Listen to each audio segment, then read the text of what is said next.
wa. Ọlọ́run ẹ̀mí mímọ́ gba ìyìn wa. Ògo ni fún orúkọ Olúwa. Bí a ti ń lọ nínú ọ̀rọ̀ rẹ bá wa sọ ọ̀rọ̀ náà.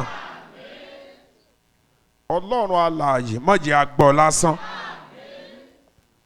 Agbára ọ̀rọ̀ kó sì wá láṣepé. Ògo ni fún orúkọ Olúwa. Jésù Olúwa wa. Hallelujah. Hallelujah. Ẹ jẹ́ kí a jókòó. Let's be seated.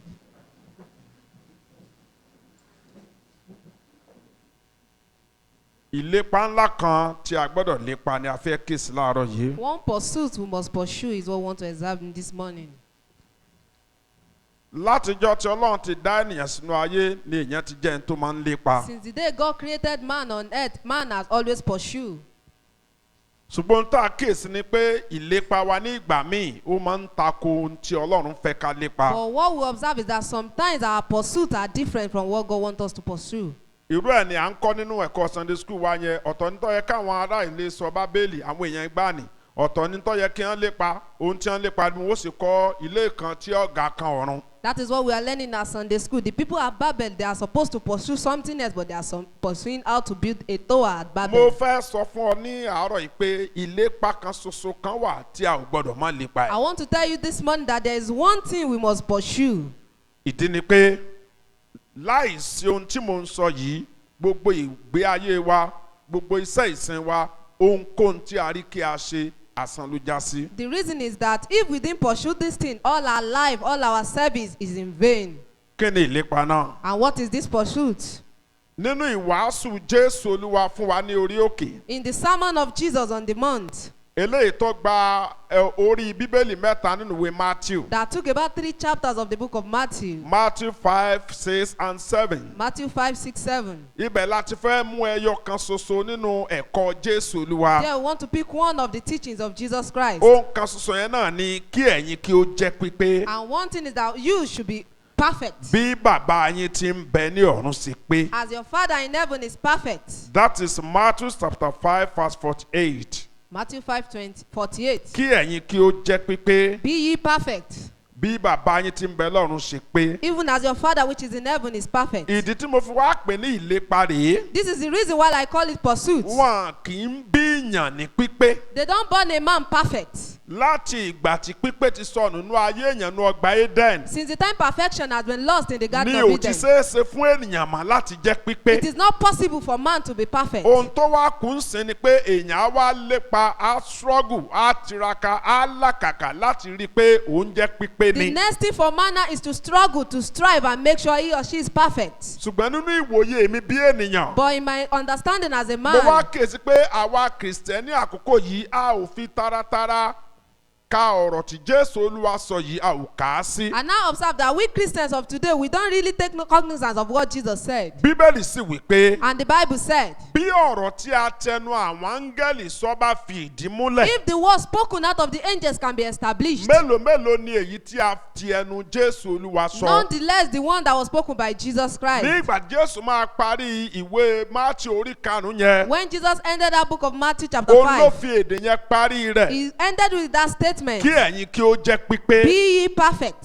Bí bàbá yín lọ́run sì jẹ́ pípé. as your Father in heaven is perfect. Hallelujah, hallelujah o. Hallelujah. Ṣùgbọ́n nínú èrò ènìyàn, But in man's thoughts, ohun tí a sábà máa ń sọ ni pé kò ṣeé ṣe fún yàn láti pé. what we do say is that it is not possible for one to be Ṣùgbọ́n perfect. tí ò bá ṣeé ṣe Jésù ò ní sọ ọ́. But if it is not possible, Jesus won't Bí say Jésù it. bá sọ pé kí ẹ jẹ́ pípé. If Jesus asks us to be perfect, Tí àwa bá dúró ní ìdúró pé kò ṣeé ṣe fún yàn láti jẹ́ and pípé. we stand on the fact that it is not possible to be perfect, A jẹ́ pé a ò mọ ohun tí a gbà. that means we don't know what we've A received. jẹ́ pé a ò mọ agbára tí ń bẹ nínú ìrere. That means we don't know the power of the gospel. Ṣe ni a gbọ́dọ̀ lépa láti jẹ́ pípé. We must strive to be perfect. Ẹ má gbàgbé o, Don't forget, kí ẹ̀yin kí ó jẹ́ pípé. be ye perfect. Láàárín ọ̀sẹ̀ within the mo week, ti ṣàránṣẹ́ lórí ọlọ́run pípé. I worked on God of perfection. mo wá lónìí wípé ohun tí àwa náà gbọ́dọ̀ lépa ni And now bring it today that is one thing we must láti pursue, jẹ́ pípé to be perfect. torí pé Jésù ló sọ bẹ́ẹ̀. Because Jesus said so. ìdí tí a gbọ́dọ̀ jẹ́ pípé rèé. Reason why we must be perfect ẹ at jẹ́ kí n this. sọ ìdí díẹ̀ fún wa Let me tell you some reasons tí a fi gbọ́dọ̀ jẹ́ pípé. why we must be perfect. ìdí àkọ́kọ́ The first reason, torí pé ọlọ́run tá à ń sìn jẹ́ pípé. because the God we serve is perfect. ẹ gbọ́ mi sà, ọlọ́run ò kúrò lórí ìpinnu rẹ̀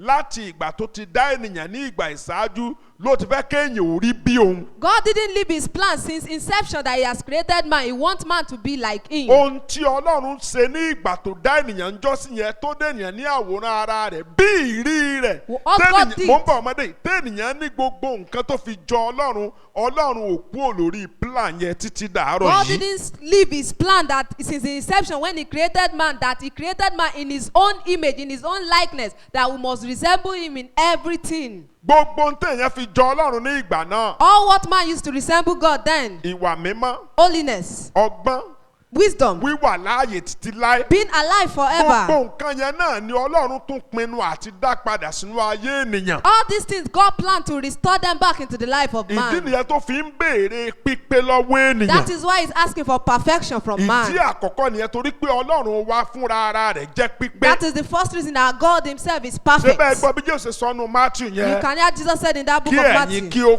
pé be ye perfect bí bàbá yín tí ń bẹ lọ́run ṣe pé. as your Father in heaven is perfect. so ajẹ́ pé tá a bá wá jẹ́ ọmọ ọlọ́run If we are the children of tó God, bá jẹ́ pé ní tòótọ́ láti ní ìgbàlà. if truly we are saved, ìlépa wa ojoojúmọ́ ni báwo ni n ó sì jẹ́ pípé. our everyday pursuit should be how to be perfect. ìdí kejì The second reason tí a fi gbọ́dọ̀ jẹ́ pípé. why we must be perfect, ọlọ́run fún wa ní òfin tó pé. God has given us a perfect law. ọ̀rọ̀ rẹ̀ ọ̀rọ̀ pípé ni. His words are perfect. ní Psalm 19 verse 7 In Psalm 19:7, bíbélì wípé the Bible says, òfin ọlọ́run pé the word of God is ó ń perfect. yí ọkàn padà. It changes the mind. ó fún wa ní ọ̀rọ̀ tó pé He has given us a perfect torí word pé òun náà jẹ́ pípé. because he himself is ó perfect. sì mọ̀ pé gbogbo ẹni tó bá lè tẹ̀lé ọ̀rọ̀ tó ń fún wa And you yìí know whosoever can follow this word he has dandan ni kí given wọ́n jẹ́ pípé is a must they are ní perfect. títẹ̀lé ọ̀rọ̀ yẹn In following this ní word, gbígba ọ̀rọ̀ yẹn in accepting ní this word, sísè tí ọ̀rọ̀ yẹn in wí doing what the word says, gbígbé afárahàn. perfection will arise. ó di ìdí méjì That's the second tá a reason gbọ́dọ̀ jẹ́ pípé. why we must be perfect. ìdí àkọ́kọ́ The first reason, torí pé ọlọ́run wa jẹ́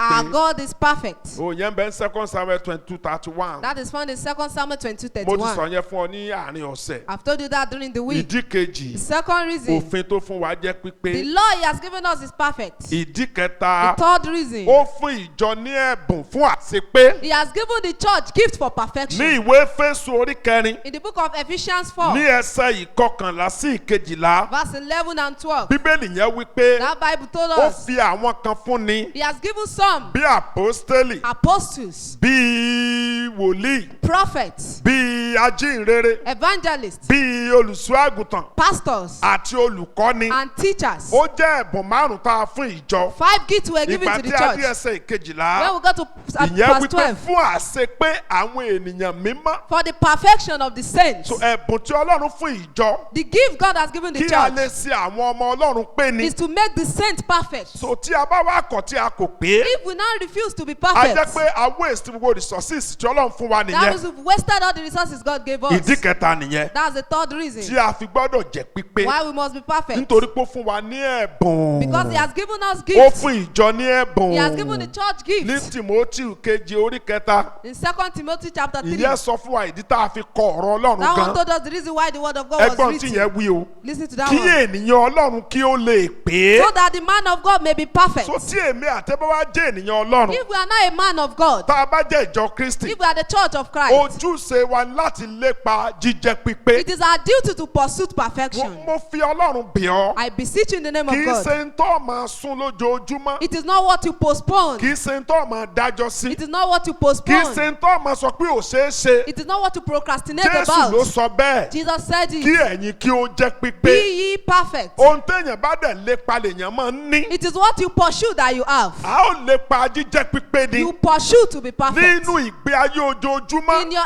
everyday life, Nínú ìgbé ayé ìṣẹ́jú in ìṣẹ́jú. your everyday seconds. Ojúṣe Kìrìsìtẹ́nì ní The duties of Christian is láti that lépa. to pursue. Ẹ̀mí èṣù kọ́ máa sọ nínú rẹ pé That demon will be telling ṣé you. òun ti ń sọ̀rọ̀ yẹn náà pé That one talking to you, is he ṣé òun himself náà pé perfect? ni Is he perfect ẹ̀mí èṣù himself? yóò tún máa sọ fún ọ pé That demon will be telling kò you. sí ẹnìkankan tó lè pé. There's no one that can be A perfect. jẹ́ pé tó bá jẹ́ pé ó rí i pé kò sẹ́ni tó lè pé ló dúró lé If you lórí. are standing on that fact that no one can be O ò ní perfect, lépa àti jẹ́ pípé. you will pursue to be perfect. Tó o bá dẹ̀ ti lépa àti jẹ́ pípé. And if you don't pursue to be perfect, Forget about heaven. gbàgbé ìjọba ọ̀run. Má tiẹ̀ sọ nípa ìjọba ọ̀run Don't rárá. even mention heaven again. Hallelujah. Hallelujah. Ẹ ò dá mi lóhùn mọ́. Hallelujah. Nínú ọ̀rọ̀ Ọlọ́run, In the word of God, Ọlọ́run béèrè fún pípé wa. God is asking for our Ní perfection. 1 Peter chapter 5 verse 10. In 1 Peter 5:10, Ó ń fi ìdánwò sọ wá di pípé. he used temptation to make us perfect. Bíbélì yẹn wí pé That Bible verse told us, onígbà tó bá dán wa wò tán, after he has suffered òun us, náà ni ó tún wá ṣe wá pé. he will not make us perfect. Hallelujah o. Hallelujah. Yóò ṣe kí ni? He will make us Ta perfect. lórí ka 1 Peter 5:10. Olóore ọ̀fẹ́ gbogbo. Tí ó pè sínú ògo rẹ̀. Tí ó. Yes. Ní ìgbà tí ẹ̀ bá ti jìyà díẹ̀. Kí ni ẹni yóò ṣe yìí? Make us perfect. Yóò ṣe wá ní He will make us perfect. àṣepé. Perfect. Mo fẹ́ sọ fún ọ lónìí. I want to tell you this Ohun morning, tó ga jùlọ the greatest thing tí Ọlọ́run ń béèrè that God is asking lọ́wọ́ Kìrìsìtẹ́nì from Christians ó ní jíjẹ́ pípé. is being perfect. Ohun kan so tí a lè lépa One thing we must pursue tí a fi dé ìjọba to Ọlọ́run get to the kingdom of God ó ní jíjẹ́ pípé. is being perfect. Ẹ gbọ́ mi dáadáa. Listen to me very Nínú well. ìwé Psalm 13 verse 37. In Psalm 37, Bíbélì yẹn sọ 37, fún wa pé Ọlọ́run máa ń san ẹ̀san fún àwọn ẹni pípé. he said, God pay vengeance to the perfect ones. Àwọn kan ti jẹ́ pípé rí. There are some people that have been perfect Ó before. dẹ̀ wá ń san ẹ̀san fún He's wọn. now paying them back. Ìyẹn níbẹ̀ ní Psalm 13 verse 37. Psalm 37, 37. Hallelujah hallelujah. Hallelujah. Omi tó wú mi lórí rèé o. This is one thing that Ọlọ́run impressed máa ń me. fi àwọn ẹni pípé yan gàn níwájú Sátánì. God do boast of the perfect man in front of the devil. Ẹ̀gbọ́n tó wí fún Sátánì. Look at what he said to Satan Jóòbù orí kìíní ẹsẹ̀ 8. in Job 1:8. Ìwà àrí Jóòbù ránṣẹ́ Have you observed Job, my servant, pé kò sí ẹni tó dàbí that rẹ̀. there's no one like him? Ẹ kàkà gbọ́ bọ́lá ń ṣe fi yan gàn. Ó wí fún pé ó wá kéèsì Jóòbù ránṣẹ́ mi pé ẹ̀yin ẹ̀yin ẹ̀hẹ́n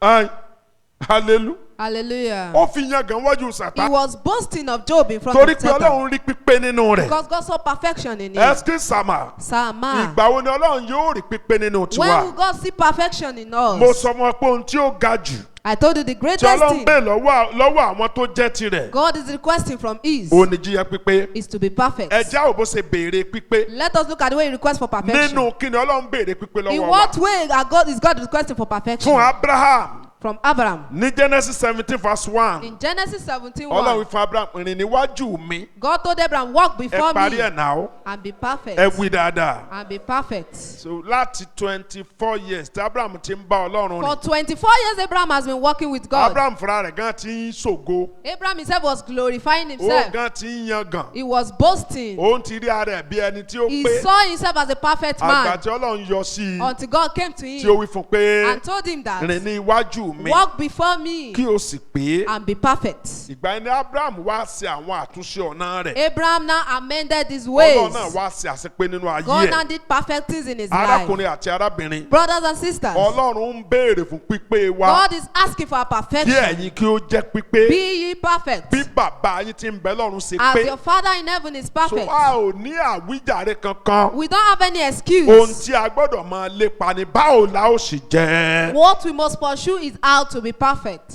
Ní ọ̀nà míì, In the second way, Ọlọ́run béèrè fún ọkàn pípé. God is asking for a perfect heart. Ní Deuteronomy chapter In 18 Deuteronomy 18, verse 13. verse 13, Ẹ jẹ́ àká ó béèrè fún ọkàn pípé. ask for a perfect heart. So Ọlọ́run ò fẹ́ràn ẹni tí ó ń sin Ọlọ́run ṣùgbọ́n tí ọkàn rẹ̀ pín God yẹ́lẹyẹ̀lẹ. doesn't love someone with a divided mind. Ní mo ṣe ń tún rọ̀ yín mo sì ń rọ̀ yín mo sì ń rọ̀ yín ẹ jẹ́ kó jẹ́ àṣà yín wákàtí mẹ́ta mẹ́rin tó fi sin Ọlọ́run ní ọjọ́ Sunday bọ́ọ̀bà mú fóònù fóònù wá sí chọ́ọ̀chì tàbí tó o bá pa fóònù rẹ ìyẹn ọ̀tá olóṣì kò sì sọ́dọ̀ lórí ibú. That is why I'm beseeching you, the 3 to 4 hours that you're going to spend before God on Sunday, if you don't come with your phone, it won't cause anything kí o in your tún wá life. síwájú ọlọ́run kó má jẹ́ pẹ̀lú ọkàn ẹni tí ń retí kọ́ọ̀lù nínú service bó ló ṣe fẹ́ fi ọkàn gbé sin ọlọ́run. One that is expecting call during the service, how can such person serve God with perfection? àwọn bàbá sí lọ ẹ̀jẹ̀ àsìn bàbá ní ìsìn ẹ̀jẹ̀ àgbèjù lẹ̀. If you want to serve God, let's serve him, and if you won't serve him, let's abandon him. èmi kúkú rí sísin ọlọ́run bí oore ọ̀fẹ́ ọlọ́run kàn fún oore ọ̀fẹ́ fún wa ni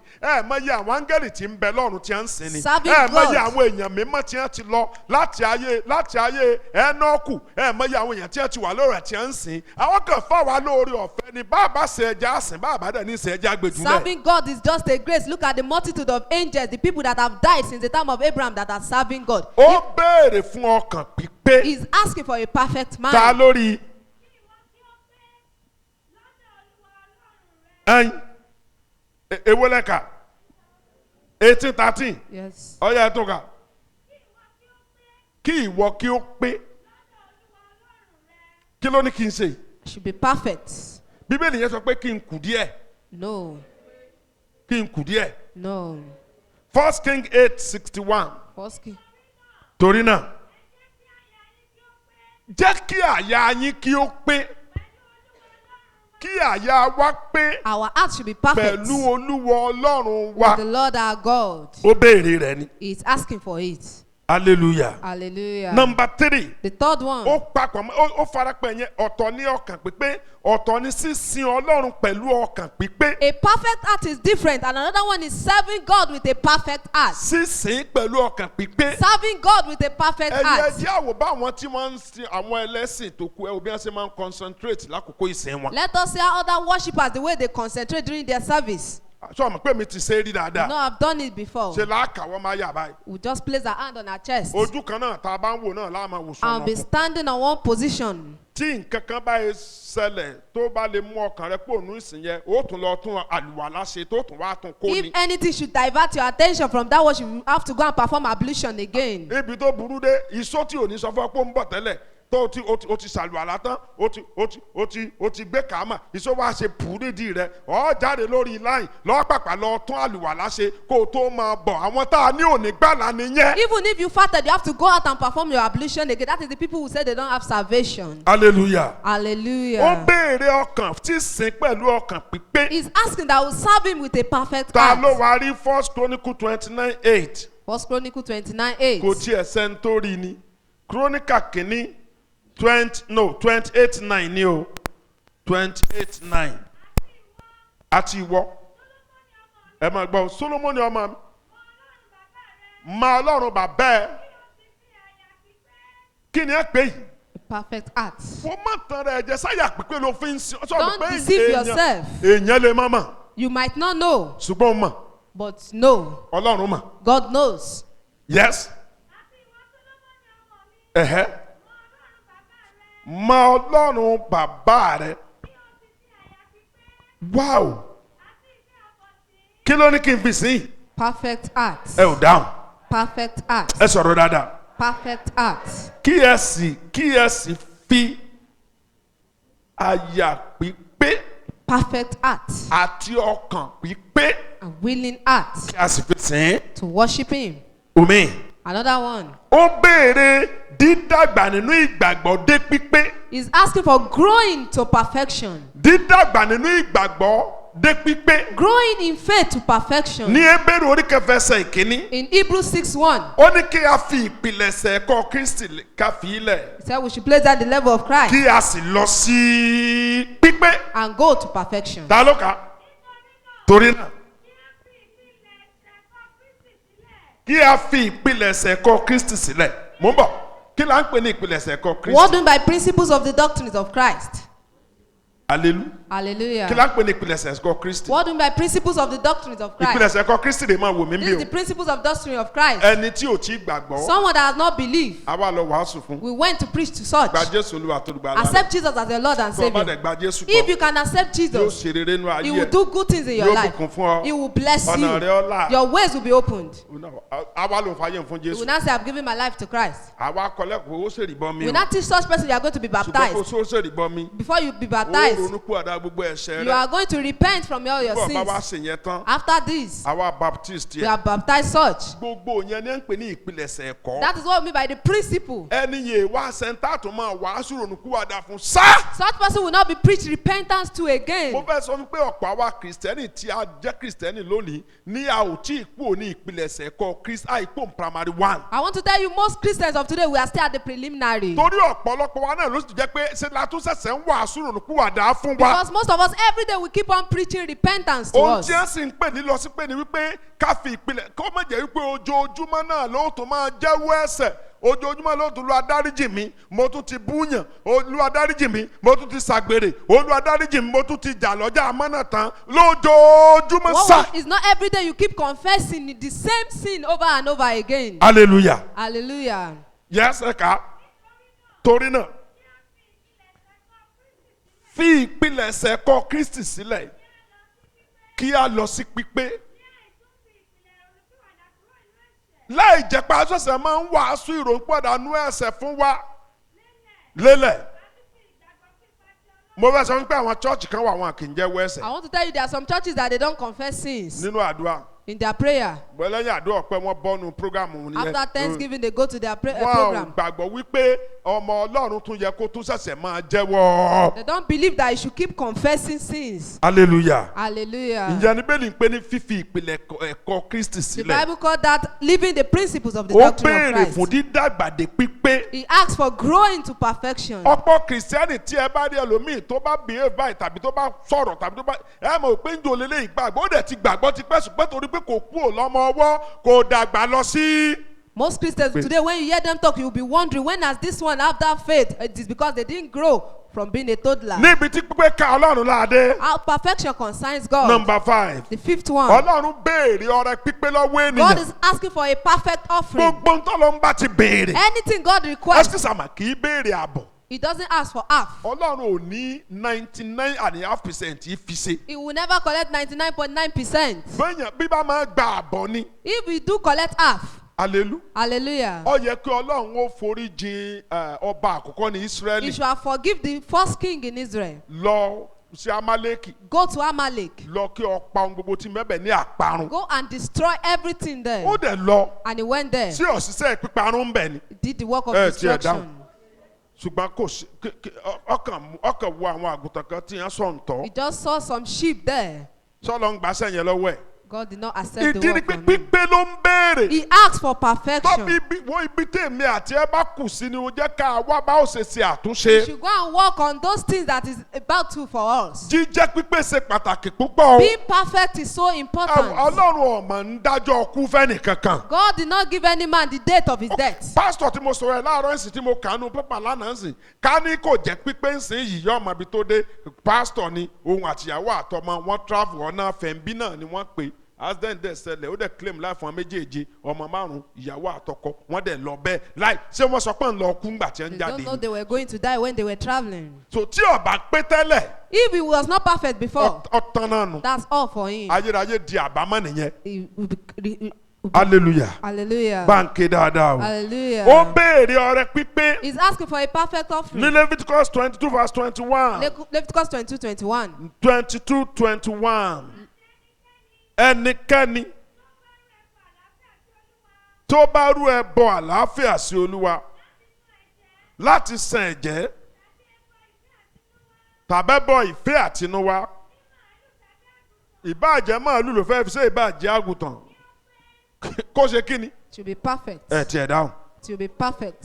kò ní nǹkan kan fi àbọ̀ ṣe. It doesn't have anything to do with half. àwa kìrìsìtẹ́nì òní We Christians of today, ààbọ̀ ìwà mímọ́ ni. we are having half holiness. tó bá dẹ̀ jẹ́ ààbọ̀ ìwà mímọ́ là ń gbé àní ìwà mímọ́ If kankan we are níwájú living ẹ̀. half holiness, we are not perfect before Him. ààbọ̀ ìgbọràn ni. Half obedience. tó bá dẹ̀ pé ààbọ̀ ìgbọràn là ń gbé àgbọràn rárá ni. If we are having half obedience, that means we are not obedient at all. ààbọ̀ rẹ ni. Half offering. tọ́bẹ̀dẹ̀ jẹ́ pé àbọ̀ rẹ̀ là ń mú wá àmú kankan wá And ní. if that's the case, we are not bringing any to him. hallelujah. yóò Hallelujah. kàn yẹ ẹlòmíì lẹ́nu pé ńgbọ́n bá sọ fún pé àpò ìṣúra rẹ̀ ṣòfò ní ọmọ àṣẹ àmọ́ ọmọ àṣẹ lẹ́yìn ó ṣe é torí pé ó ṣe ní pípé. It will just surprise some people when they say your treasure is there's nothing there. You just be surprised. It's Yọ because sọ̀dà you didn't mẹ́wàá do it kọ̀sán in perfect. pípé. You are paying tithe, you didn't pay in ọ̀sán full. rẹ̀ kọ̀sán You pípé. are paying offering, you didn't pay kò in sí full. kankan tí ṣe ń There's pípé ń nothing tiẹ̀. you do in perfection. ọlọ́run yìí gba àbọ̀ o. God doesn't receive us. ní Málákì orí kìíní Malachi chapter àbò 1, orí kejì tí ẹni ẹsẹ̀ kẹtàlá. verse 13. ẹ rí ibi tó ti kọ rẹ fún ọmọ Ísírẹ́lì. Look at when he rejected the Wọ́n mú wá Israelite ṣùgbọ́n offering. kọ̀. They brought it, but he kí rejected mo it. ló ṣe yìí. He rejected it. dáńjàre. kí ni ìdí kọ́. Why did he reject it? orí kìíní ẹsẹ̀ kẹtàlá ni. yí wí pẹ̀lú pé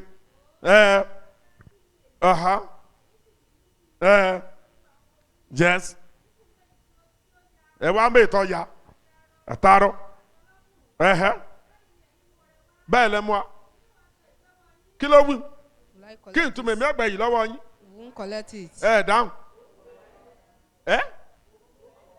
sọ́ọ̀kọ́ ni àbọ̀gbà. He rejected it. ó máa ń kọ nǹkan. He do reject it. ṣùgbọ́n nígbà tá a rí òjì á mọ̀. But because we don't know, gbogbo ohun tó o bá ṣe tí o bá ti pé. whatever you bring in half, you wasted them. ó fi ṣòfò gbogbo dànù. ẹ̀ ọkàn fi ṣòfò ni. Everything you wasted them. gbogbo ohun tó o ti ṣe lájọ́ ẹ̀ tí o pé yẹn. All the things you have been doing all this while that is gbogbo ẹ̀ not ọkàn complete. ó fi ṣòfò ni. You have just wasted them torí kò ní gbà á. because he won't accept it. ọlọ́run yìí gba tí ọba pé. God doesn't accept something that is not èṣù ni full. máa sọ wípé It is the devil that will say, fún mi ní ọmọ àká rẹ kan. give me a tip of your finger. even kì í ṣe odidi ọmọ àká ibi ìdéǹdérí ọmọ àká rẹ yẹn lè sọ sọ pé fún mi. Just give me a tip of your finger. lọ fún ọlọ́run rẹ ní ìtókù. Go and give your God the rest. èso ọ̀sán pé sọ ma pé wọ́n ṣàṣejù. God will say, devil will say, you can see that I'm not asking too much. sáfún mi lọ́mọ dín rẹ. Just give me the tip. díẹ̀ ń bí ọmọ dín rẹ sáfún mi.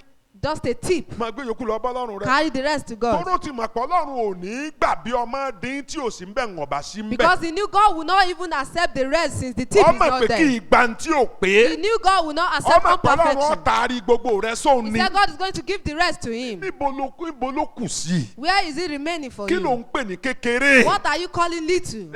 tí ilé ọjọ́ náà bá má bá wa nínú tá à ń pè ní kékeré yẹn a mà bá dójú ẹ̀ If nù. the day that thing we call little, it is over for hallelujah. us. Hallelujah. kò tiẹ̀ dé mi lóhùn. Hallelujah. number 6. The sixth one. ó béèrè iṣẹ́ ìgbàgbọ́ pípé. He's asking for a perfect, good faith work. iṣẹ́ ìgbàgbọ́ pípé. A work of faith that is perfect. gbogbo ohun tí ó jẹ́ iṣẹ́ ìgbàgbọ́ wa ni a gbọ́dọ̀ ṣe ní pípé.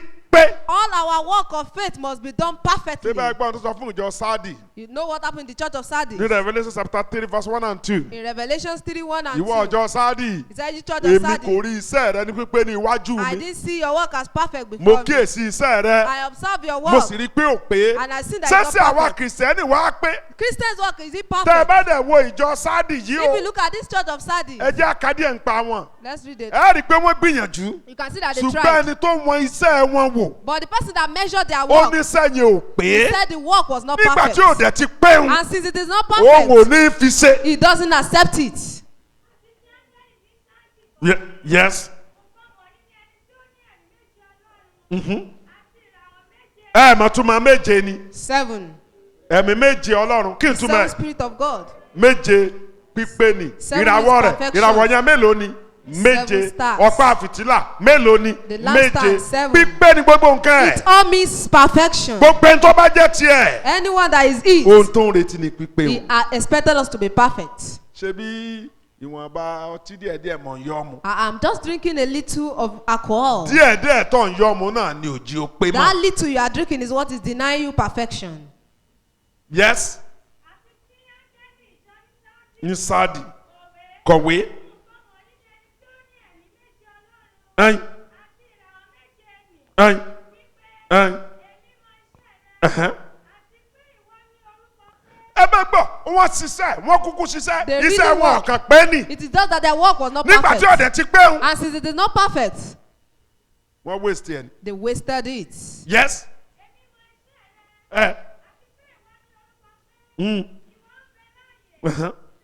O ti kú. Tí ó kù.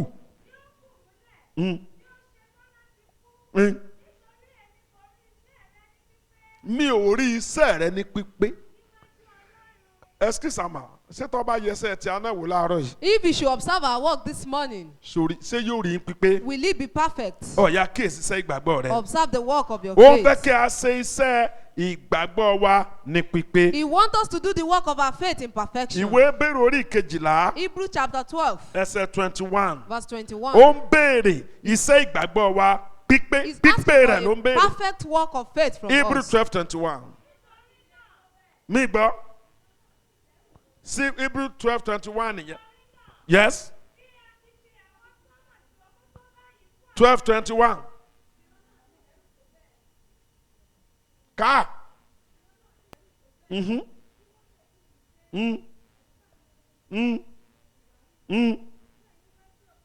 òkè Síónì. aha.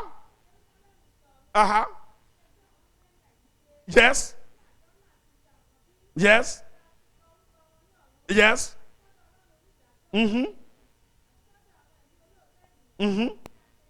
àwọn tí a ṣe ní àwọn tí iṣẹ́ ìgbàgbọ́ wọn Those tó pé.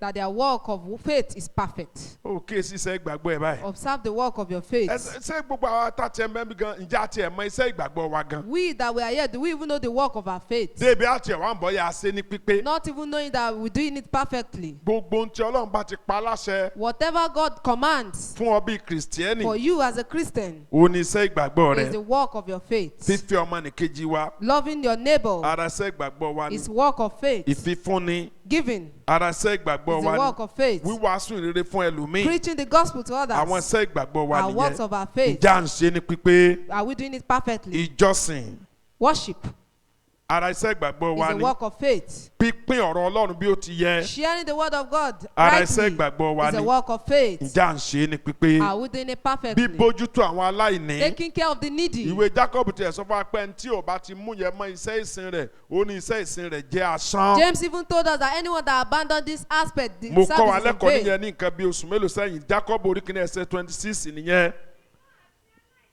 ìsìn mímọ́ àti aláìléèrí níwájú Ọlọ́run.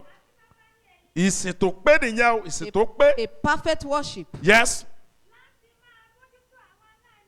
láti bójútó aláìní bàbá àti opó nínú ìpọ́njú wọn. wọ́n ń bẹ Ọlọ́run mo fẹ́ fix little amount fún àwọn opó tòótọ́ ní chọ́ọ̀chì lóṣooṣù tí ò dẹ̀ ní yẹ̀ lágbára Ọlọ́run ó wá lè kéré ṣùgbọ́n wọ́n ṣàmà pé àmọ́ ó tiẹ̀ nǹkan kọ́ta tiẹ̀ Hallelujah. àwọn opó tòótọ́ ni mo pe o tí bá ṣètò yẹn tán máa jẹ́ kan tó kàn ọ́ mọ̀ torí iṣẹ́ ìsìn tí ò bá ti mú ìyẹn dání iṣẹ́ ìsìn tí ò pé ní. Any work of faith without taking care of the needy and the widow is a a jẹ́ pé vain àwa one. àtolóṣèlú Nàìjíríà a jẹ́ pé ẹgbẹ́ ni wá. That means we are not different from Nigerian politicians. torí kò sí tọ́kan àwọn olóṣèlú wa pẹ̀lú ẹni tí ò jẹ́ bámúbámú náà yóò ń tiyan. Because there's nothing that concerns them with the masses. aláàrẹ yín láàrẹ yín bá lọ́ba kan rorò ń rù kí mo láàrẹ yín ṣe. ọkàn ó ní Nàìjíríà ń pariwo pé pé wọ́n ẹni wọ́n mọ̀ rí pé 161 naira wọ́n lọ wọ́n ó ní ṣe bí Amẹ́ríkà tá a bá ṣírò Amẹ́ríkà 3 something ní yọ̀ọ́ jẹ́ lówó wa nǹkan tí a bá láwọn èèyàn bá gbẹjọ ní ọba ní wá bàbá ìwà gbọ́ bàbá gbọ́n tó ń sọ àlàyé ọ. ní orílẹ̀-èdè tó dárúkọ níkànnù Africa country bíi minimum wage tí owó òṣìṣẹ́ tó kéré jù bẹ́ẹ̀ is 300 and something naira owó òṣìṣẹ́ tó kéré jù Nàìjíríà lónìí.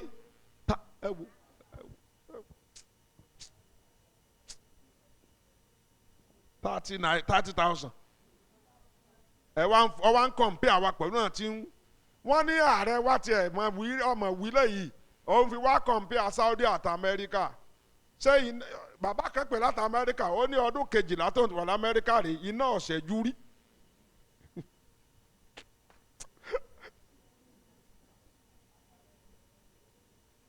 ẹ wọ ẹ sáàjì àfitiàntì kí mo ní àṣì tí ìyà ọgbọ́dọ̀ jẹ́ Nàìjíríà kó tún wá jìyà ọ̀run. You must not suffer in Nigeria and still go and suffer in heaven. lépa àti dé pípé. Strive to be perfect. lépa rẹ̀. Strive to be perfect. hallelujah. Hallelujah. kò tiẹ̀ dé mi ló mọ́. Hallelujah. number 7. The 7th reason. ṣe àṣepé ìgbàgbọ́ ẹlòmíì. For the perfect another person's faith. ara iṣẹ́ ìsìn wa It is nìyẹn. our work of faith. ara ojúṣe wa It ni. is one of our responsibilities. yà láti rí i pé o sin kìrìsìtẹ́nì torí pé kò tí ì dé pípé o sìn ín dé pípé. That you escort a Christian that is not perfect to the extent of perfection. kì í ṣe kó o tó máa lọ join rẹ̀ nú ẹ̀ṣẹ̀. It's not that you join that person in sin. ẹni tí ò tí ì dé pípé. Someone that is not perfect. ẹgbọ́n tí bẹ́ẹ̀lì sọ. Look at what the Bible ẹsẹ̀ bẹ́ẹ̀ni says. méjì mo fẹ́ fún bí kò nóòtì ẹ̀ I want to dáadáa. give you 2 verses here. Tẹsalóníkà kìíní orí kẹta 1 Thessalonians chapter 3, ẹsẹ̀ ìkẹwàá verse 10, àti ìwé Kólósì orí kẹrin and Colossians 4, ẹsẹ̀ ìkejìlá. verse ó 12. sọ bá a sì gbọ́dọ̀ ṣe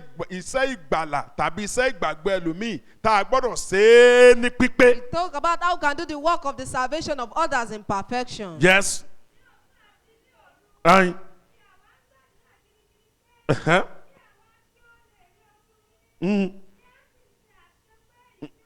Kí a sì ṣe. So àwọn Kristi máa gbọ́ mò ń bọ̀ ó padà síbẹ̀. Àwọn Kristẹni kan wà tó lọ́run ti ràn lọ́wọ́ tán ti dé level pípé yẹn. Àwọn yẹn láwa máa ran àwọn tí ò tí ì pé ní ọwọ́ nínú ìfaradà nínú ìfàyàrán nínú ìfẹ́ láti máa tọ́ wọn láti máa tọ́ wọn láti máa tọ́ wọn títí tán náà fi dé There are some ojúṣe wa Christians- níbi There are Kìrìsìtẹ́nì. some Christians that God has helped to the level of perfection. Now it is their responsibility to be bringing up another Christian through love and endurance to the extent that they too they will reach their perfect stage. Àwọn mọ̀mọ́ méjì ní chọ́ọ̀chì yìí títí tó fi di ìgbà tí ọ̀nà wọn jì tí wò sí chọ́ọ̀chì yìí mọ́ ni wọn ò yéé dárúkọ ẹnìkan tó ràn wọ́n lọ́wọ́ tó mú wọn dénú ìjọ yìí tó sì mú wọn dúró títí wọn fi dá Kristi There are mọ̀. 2 mothers in this church that do give testimony of a person that helped them to remain in faith up to where they are now. Irú àwọn iṣẹ́ yẹn ni Ọlọ́run ń retí lọ́wọ́ wa wá ẹnìkan gbogbo Kristi mo sọ fún yín pé gbogbo Christian ló gbọ́dọ̀ ní disciple ó gbọ́dọ̀ ní ọmọ ẹ̀yìn As a tí ó jẹ́ Christian. ìwọ ni mẹ́ńtọ̀ rẹ̀ tí o mú dénú Kristi tó o sì sìn tó náà fi dé. As a Christian, you must have a disciple that the person you are following up to the extent of perfection. Hallelujah. Hallelujah. Ẹ yẹ ẹ̀ka ẹsẹ̀ yẹn. Ẹ là ń gbàdúrà gidi pé kí a lè rójú yín. Bí mo ti ń sọ̀rọ̀ ẹ máa fojú sun ẹnìkan lónìí pé mo sì make sure pé mo sọ ẹnìkan yìí mo sọ di kìrìsìtẹ́nì tí ó pé gan ni mo As sọ I'm dà. talking to you now, make sure you focus on one person, that this person I'm going to make such a perfect Christian. Yes. Yes.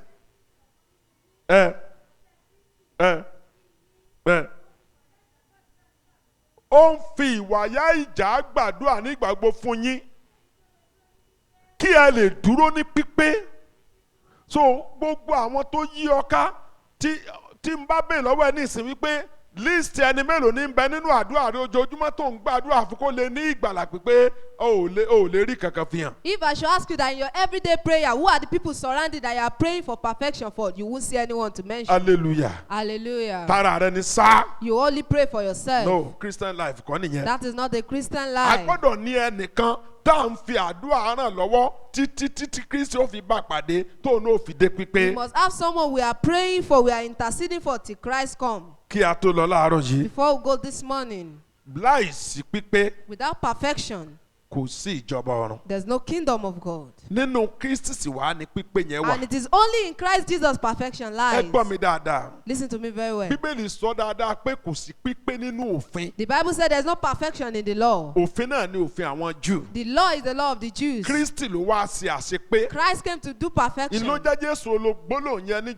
John 19:30 pé ó parí. That is why Jesus used that statement, it is finished. Ó ti ṣe àṣepé iṣẹ́ ìgbàlá He wa. has done the perfection of the work of Ohun tó kù salvation. sọ́wọ́ ẹnìkọ̀ọ̀kan ni kó wá lọ gba iṣẹ́ àṣepé yẹn. It is not left for everyone to receive that work of Ká wá bẹ̀rẹ̀ perfection sí ní rìn ní pípé níwájú Ọlọ́run. and walk perfectly before God. Hallelujah, hallelujah. Hallelujah. Yá ka ẹsẹ̀ bẹ́ẹ̀lì bí mẹ́ta yìí ká tó lọ. Let's all read these 35 verses. Ẹ before rántí we go. ọmọkùnrin ọlọ́rọ̀ tó tọ Jésù wá. Remember the rich man that came to Jesus. Òun ló béèrè lọ́wọ́ Jésù. He asked Jesus. Òun fẹ́ pé He wanted to be perfect. ó ti gbọ́ nínú ọ̀rọ̀ Jésù Olúwa. He has heard from the word of Kí ẹ̀yin Jesus. kí ó jẹ́ pípé. Be ye perfect. Bí bàbá yín ti ń bẹ lọ́run ti jẹ́ As pípé. your Father in heaven is perfect. Àwọn Júù ni wọ́n sì máa ń pe Ọlọ́run bàbá wọn. And Jews used to call God their father. Àwọn Farisí gbàgbọ́ pé Ọlọ́run ni bàbá wọn. The Pharisee believed that God is their own father. Torí pé àwọn jẹ́ ọmọ Abraham. Because they are the descendant of Sò Abraham. nígbà Jésù wípé kí ẹ̀yin kí ó sì jẹ́ pípé bàbá yín ti ń bẹ lọ́run ṣe pé ọkùnrin wa tọ Jésù wọ́n wá béèrè lọ́wọ́ rẹ̀ pé kí ló kù tí n ó ṣe tí n ó fi pé. When Jesus said, "Be ye perfect as your Father in heaven is perfect," that man now came to Jesus, "What is left for me to do?" Jésù sọ fún pé Jesus told him, ṣé bó o mọ òfin "You know the law. pa òfin mọ́ Keep the law. èwo ń bẹ̀ Which one? wọ́n gbọ́dọ̀ sí àgbèrè You must not wọ́n fornicate. gbọ́dọ̀ pa ènìyàn You must not wọ́n kill. gbọ́dọ̀ sí ojúkòso ní You ọmọnìkejì must not rẹ covet your wọ́n neighbor. gbọ́dọ̀ ṣe eléyìí. You must not do this." Ọkùnrin yẹn wípé The man said, gbogbo nǹkan ni mo ti pamọ́ láti ìgbà ìwé "All mi these I've been keeping since I was young. kí ló kù tí n ó fi pé. What is left for me to be Jésù perfect?" tí o bá ń fẹ́ pé. Jesus said, "If you want to Yẹn be ni pé perfect," òfin ò sọ̀yàn di pípé. that means the law doesn't make you perfect. Ohun tí bẹ́ẹ̀ sọ fún wa pé òfin ṣe ni pé òfin ń tọ̀yàn lọ sí ọ̀dọ̀ Kristi. The Bible told us that the law will lead you to Christ. Nínú Jésù Olúwa ni a ti wá ń ṣe ènìyàn láṣẹ pé. It is only in Christ that man is being perfect. Ẹlòmíà ni ẹ wò mi ò ní nǹkan kan tí ìfi Jésù ṣe kí wà mí sá ti dá ìwà kí n wèrè ní tí ọ̀dà. Some people say, Ibo ló- just for my character to be good, once I have Hallelujah. good character. Ìwà ta ni ó tún wà rẹ ṣe. Who will renew your character? Nínú Jésù ni ìwà rẹ ó ti di títún ṣe. It is only in Jesus that your character can be So renewed. Bíbélì wa ní ọlọ́rọ̀ yẹn lọ níwájú Jésù pẹ̀lú The ìbànújẹ́. Bible told us that the man left Jesus with sorrow Torí pé kò fẹ́ sin Jésù ni ó ṣe. because he can't do what Jesus asked him Ẹ̀dẹ̀ to máa do. wò ó. And look at it. Nǹkan méjì náà Jésù ni ó ṣe Just o. two things he was requested Fún to do àǹfààní ara rẹ̀ for ni. the benefit of himself. Àkọ́kọ́, First thing, ohun gbogbo tó o ní what that you lọ have, tà á. go and sell them. Fi tọrẹ fún àtàlíkà Give it to the needy kó o bá lè ní ìṣúra lọ́run. so that you can have treasures in heaven. Ìyẹn ni pé ilé ayé ni máa yẹn ń to ìṣúra àjọ sí. That means that man was laying treasure for himself on earth. Kò ní nǹkan kan lọ́dọ̀ He Ọlọ́run. doesn't have anything with God. So kó wá lè ní ìṣúra lọ́dọ̀ Ọlọ́run For sí. him to have treasure with God now, Jésù ní kó lọ ṣiṣẹ́ tí ó fi ní ìṣúra lọ́run. Jesus asked him to walk towards it. Lẹ́yìn tó bá ṣe yẹn tán, After you have done this, wá máa tọ̀ mí lẹ́yìn. come and follow Yẹn pé me. nínú Jésù la ó ti wá ṣe àṣepé And rẹ̀. this is in Jesus that the work will be Nǹkan perfected. méjèèjì ni ò lè ṣe. These two things was difficult for Ṣé kìí him. ṣe irú ìgbàgbọ́ táwa náà gbà nìyẹn? Hope it is not this kind of faith that we have. Ìgbàgbọ́ tó yẹ pé tara ẹnìkan ní sá. This faith that you are self-centered. Kò ní iṣẹ́ kan tó ṣe sọ́run. You don't have anything you do towards heaven. Hallelujah o. Hallelujah. Kò tiẹ̀ dé mi ló mọ̀. Hallelujah. Mo ní àwọn sẹ́bẹ̀lì díẹ̀ tí a fẹ́ yẹ̀ wò. I have some verses we want to observe. Hebrews chapter 7 Hebrews 7, verse 11 and 12 verse 11 and 12, verse 19. verse 19. 11, 12, 19. Oh, kò sí bíbélì ń bì. Kò sí ẹni tó rí Hebrew orí keje, yes. Aha. Mm. Yes. Yes.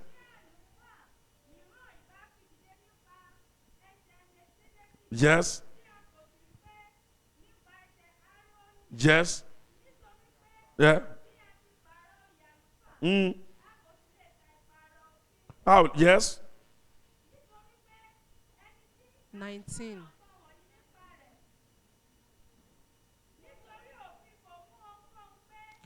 Kí ni ẹ ló fi ò ṣe? Yes.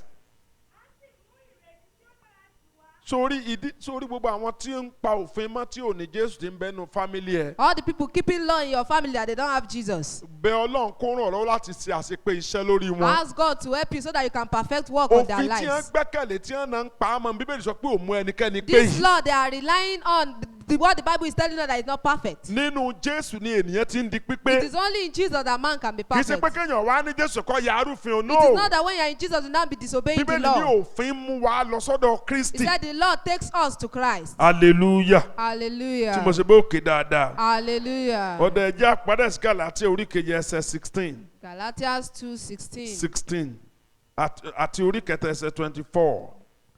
Gálátíà.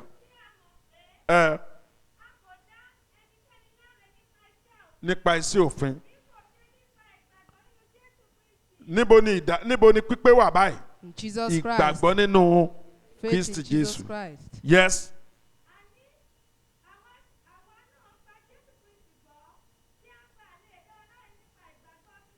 3:24. Torí náà, òfin jẹ́ olùkọ́ni láti múni wá sọ́dọ̀ Kristi. Ẹ dìde lórí ẹsẹ̀ yín. Rise up. Ìlépa tí ó ga. The greatest pursuit Ìlépa láti jẹ́ pípé. is to be perfect. ẹ gbọ́ mi dáadáa o. Listen to me very well. lépa láti jẹ́ pípé. Pursue to be ìjọ tí perfect. Jésù ń kọ́ àwọn ọmọ ẹ̀yìn ẹ̀ lẹ́kọ̀ọ́ yìí. The day Jesus was teaching his disciples, òfin ní kọ́kọ́ ń sọ fún wọn. he was giving them the law. ọkọ̀ sọ tó fin wí fún He wọn. told them what the law says. òfin ẹ̀yin ti gbọ́ bí a ti kọ́ You pé have heard how it was written. ojú fún ojú, Eye for eye, etí fún etí, ear for ear, ẹ̀mí fún ẹ̀mí. spirit for spirit. ṣùgbọ́n èmi wí fún yín, But I tell you, ẹ má ṣe kọ ibi. do not get good. ẹni ó bá gbọ́ ọ létí ọ̀tún. Whosoever slap you Kọ on the tòsí right sí. cheek, give the left ẹ̀yin ti cheek. gbọ́ bí a ti kọ́ wípé You have heard how it was written. o lè kọ ìyàwó rẹ You sílẹ̀ can divorce your wife. nípasẹ̀ àgbékọ́ fún níwèé ìkọ̀sílẹ̀. Through fornication, you can ṣùgbọ́n èmi divorce wí her. fún yín But I'm telling you, pé ní ìgbà tètè kọ́ ṣe in the beginning, kò rí bẹ́ẹ̀. it was not so. Hallelujah. Hallelujah. Jésù jẹ́ kó yẹn pé òfin yẹn ò yí ṣe pípé. He now made them know that that law was not perfect. ṣé ẹ rántí ìkan bẹ̀? You can remember one of it. ẹ gbọ́ bí a ti kọ́ wípé Look at how it was written. ìwọ fẹ́ràn ọ̀rẹ́ rẹ Love your friends kí o sì kórìíra àwọn ọ̀tá rẹ. and hate your enemies. ṣùgbọ́n èmi pípé wí fún yín pé But I, the perfect one, is telling you ó wí that. fún yín pé I'm telling you that kí ló wí? ẹ sì ṣoore fún àwọn tí love your enemies and do good to those that hate you. sórí pé n ò tí ì pé You can see that you are not perfect. sórí pé n ò tí ì pé You can see that I'm not perfect. a sì gbọ́dọ̀ pé And we must be perfect. kí láwàá ṣe. What do we do?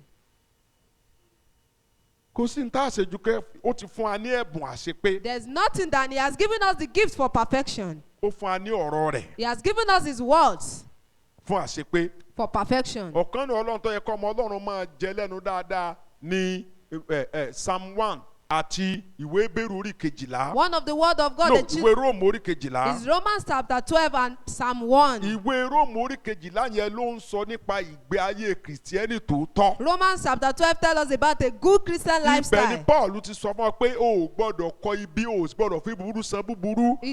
It tells us ibẹ̀ that ló we sọ pé must not ṣoore repay evil with fún àwọn evil. ọ̀tá rẹ That bí we should Jésù do Olúwa ṣe good. kọ́ wa. Do good to our enemies just as Jesus has taught us. ẹ jẹ́ gbàdúrà. Let us pray. Olúwa wá ràn mí lọ́wọ́. God, come and help me. wá ràn mí lọ́wọ́. Help me. ẹ kẹsẹ̀ àkọsórí wa síta Matthew 5:48. torí náà kí ẹ̀yin kí ó pé kí ẹ̀yin kí Be perfect. kí ni ó wá mú wa pé What will now make us perfect? ọ̀rọ̀ Ọlọ́run The word of God. kí ni ó mú wa pé What will make us perfect? ẹ̀mí mímọ́ The Holy Spirit. àwọn tí ń ṣe àṣepé wa nìyẹn. Those are the things that do work of tí perfection. a bá ti ń tẹ̀lé ọ̀rọ̀ Ọlọ́run If we can follow the word of God tá a ò mọ ságídí inú wa and we are not being obstinate tá a sọ pé tinú wa láṣẹ and we don't decide to do things from our ntọ́rọ̀ yìí mind. wí rèé This is what this word bó says. ti wò ó nira tó No matter how difficult it I may will be, practice it. màá ṣe tí a bá dẹ̀ ti lè ṣe and we can do it. ó tún bọ́ ń bì yẹn nìyẹn. We are free from that. Hallelujah. Hallelujah. àwọn tó fún wa fún àṣepé nìyẹn. Those are the things He has given us for ẹ perfection. sáré ka Timothy kejì orí kẹta ẹsẹ̀ 16 and 17 yẹn. 2 Timothy 6, 16. 2 Timothy 3, 16 and 16 17. and 17. Yes. 2 Timothy 3 nìyẹn. Gbogbo ìwé mímọ́ tí ó ní ìmísí Ọlọ́run gbogbo ìwé mímọ́ tí ó ní ìmísí Ọlọ́run ni ó sì ní èrè fún ẹ̀kọ́, ló ní èrè fún ẹ̀kọ́ ìbániwí, fún ìbániwí fún ìtọ́ni, fún ìtọ́ni fún ìkọ́ni fún ìkọ́ni. tí ó wà nínú òdodo, kí ènìyàn Ọlọ́run kí ó lè pé. kí ó lè ṣe kíni kí ló ní yóò mú apé yìí. The word of ọ̀rọ̀ God. Ọlọ́run ọ̀rọ̀ yẹn la sì ní nǹkan kan sí pẹ̀lú ẹ̀. It is that word that we don't have anything to do with. àmọ́ ní ṣègbàgbọ́ lásán o. May we not have ẹ served jẹ́ in vain. àgbàdua. Let us pray. ràn mí lọ́wọ́ Help me láti dé pípé. to be perfect. ràn mí lọ́wọ́. Help me. wọ́n gbé fídíò ìránṣẹ́ Ọlọ́run kan sí orí kínní bóyá ń ò rí lò tí ẹ wò ní ìlú wa tiẹ̀ ní lọ́nà nọ́ọ̀tì ń bẹ̀ yẹn ni. mọ́ ní bàbá yẹn ò ní wàásù méjì ju ọ̀run lọ ṣá. He said there was a man of God in the north. He doesn't have any other sermon than heaven. nígbà tó kú tí wọ́n ń ṣe bẹ́ẹ̀rẹ̀ rẹ̀ When he died and they were burying him, Ọlọ́run ṣe farahàn fún ọ lójúkorojú. and God came to them physically. Hallelujah. Hallelujah. a ò tí ì rí wò. Hallelujah. Hallelujah. inú wọn dùn. They were happy. inú àwọn àtìyàwó rẹ̀ dùn. They were happy. kò dẹ̀ dàgbà púpọ̀ o. And the man was not that old. lépa àti dé pípé o. Strive to be perfect. lépa àti jẹ́ pípé o. Strive to get to perfection. Ọlọ́run ń wọn èmi àti ẹ wò. God is measuring you and I. Ó ń sún ìgbé ayé wa o. He's calculating our life. Bó ṣe béèrè pípé lọ́wọ́ Abraham ló béèrè lọ́wọ́ wa o. Just as he asked for perfection from Abraham, he's requesting Àbí for ìyàtọ̀ perfection from oníbẹ̀nu us. ti Genesis 17:1 àti Matthew ta kàyí. Abraham rìn ní iwájú mi kí o sì pé àbí Jésù náà wá sọ nísìsiyìí pé kí ẹ̀yin kí ó jẹ́ pípé bí bàbá yín ti ń bẹ lọ́run ṣe yàtọ̀ ń bẹ ń bẹ. In the Old Testament, he told Abraham, walk before me and be perfect. Jesus too is saying that be ye perfect as your father in heaven is Jésù fi perfect. ẹ̀mí rẹ̀ ràn mí lọ́wọ́. Jesus, use your spirit to Mo help fẹ́ kó o me. gbàdúrà ìgan ni o. I want you to pray very well. Èmi fúnra mi mọ̀ pé n ò pé. I know I am not perfect. Mo wá béèrè fún ìrànlọ́wọ́ ẹ̀mí And I mímọ́ ask for the help of the Holy tí Spirit yóò mú mi lọ sí pípé. that will take me Ẹ to pé Jésù ẹ perfection. gbàdúrà bẹ́ẹ̀. Father, in the name of Jesus.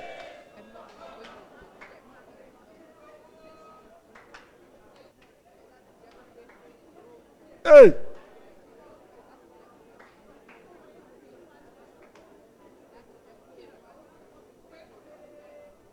Ayérayé o. Ayérayé o. Mo béèrè ìrànlọ́wọ́. Mo béèrè ìrànlọ́wọ́. Gbọ́ àdúrà Jésù Olúwa wa. Amen. Àmín. Amen. Olúwa gbà mí lọ́wọ́ ìpè mi. God, deliver me from my imperfection. Ẹ pé Jésù ẹ gbàdúrà. Ó máa sọ̀rọ̀. Gbà mí.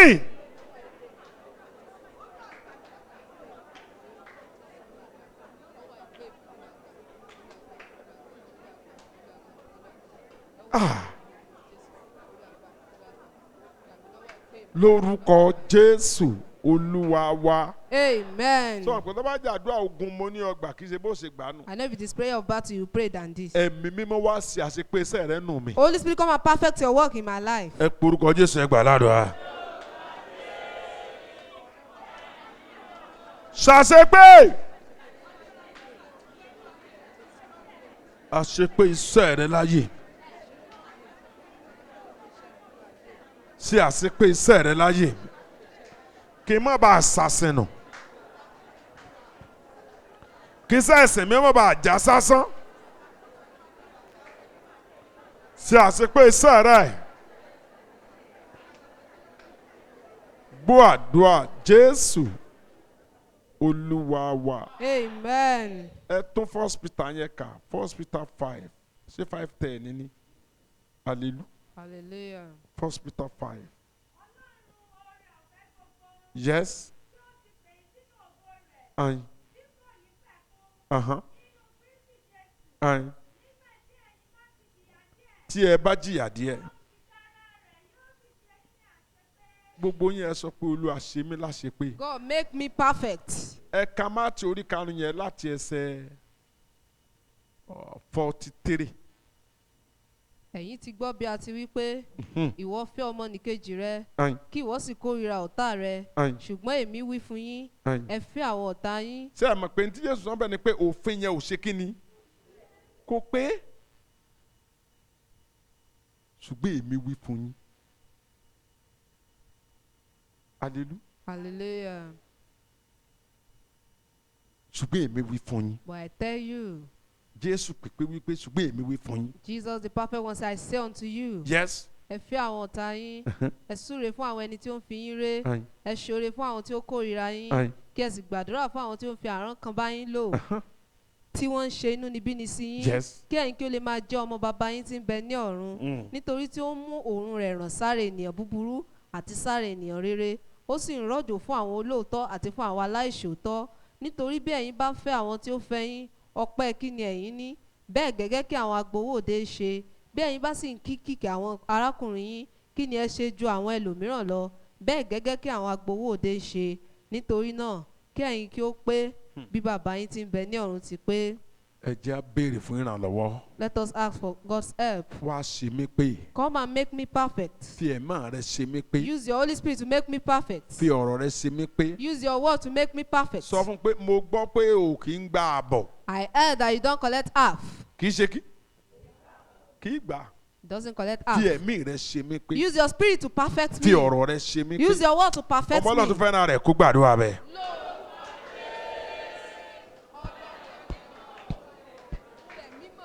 ayérayé o ẹ̀mí mímọ́ ṣe mí pé. ẹ̀mí mímọ́ ṣe mí pé. fi ọ̀rọ̀ rẹ ṣe mí pé. fi ẹ̀mí rẹ ṣe mí pé. gbọ́ àdúrà Jésù Olúwa wa. Amen. orúkọ Jésù. Amen. níbo lẹ ti rí àwọn àmì tó wíìkì yìí? orúkọ ńlá Jésù. àìpé wa Ọlọ́run tún wa ṣe. ìgbà Abrahamu pé ó fún ní tó kù tó nílò. àwọn àpòstélì náà ò pè tẹ́lẹ̀ ṣùgbọ́n lọ́jọ́ Pentecost àṣẹ wọn ní àṣepé. ẹ̀mí mímọ́ ẹ̀mí àṣepé kó wọnú wa. gbogbo ibi tí èṣù ti mọ̀ pa kù sí tó sì mọ̀ pé èèyàn náà ti tó láti mú adọ́run àpáàdì a fẹ́ kó já wa gbà lọ́wọ́ ẹ̀ kó yóò sì ṣe wá pé Jésù pípé ó yá ṣe bẹ́ẹ̀. ó tiẹ̀ fẹ́ràn bẹ́ẹ̀ ló fẹ́ràn ọkùnrin ọlọ́rọ̀ yẹn ó sì sọ ntókù tí ó ṣe tí èpè fún kò sì lè ṣe.